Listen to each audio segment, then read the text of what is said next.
एक शिष्य अपने गुरु से सप्ताह भर की छुट्टी लेकर अपने गांव जा रहा था। तब गांव पैदल ही जाना पड़ता था। जाते समय रास्ते में उसे एक कुआं दिखाई दिया।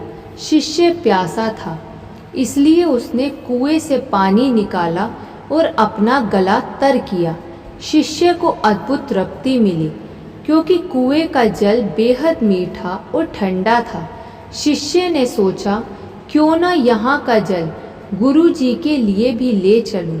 उसने अपनी मशक भरी और वापस आश्रम की ओर चल पड़ा। वह आश्रम पहुंचा और गुरु जी को सारी बात बताई।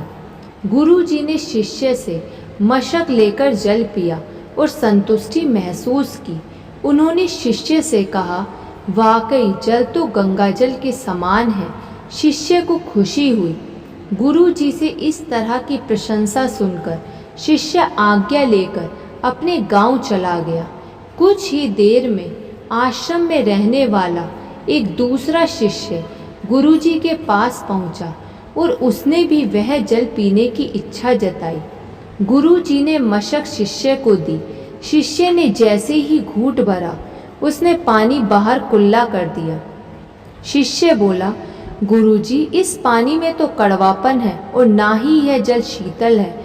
आपने बेकार ही उस शिष्य की इतनी प्रशंसा की। गुरुजी बोले, बेटा, मिठास और शीतलता इस जल में नहीं है तो क्या हुआ, इसे लाने वाले के मन में तो है। जब उस शिष्य ने जल पिया होगा तो उसके मन में मेरे लिए प्रेम उमड़ा। यही बात महत्वपूर्ण है। मुझे भी इस मशक का जल तुम्हारी तरह ठीक नहीं लगा, पर मैं यह कहकर उसका मन दुखी करना नहीं चाहता था।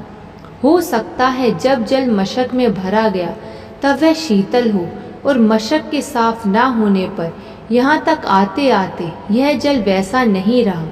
पर इससे आने वाले के मन का प्रेम तो कम नहीं होता है ना।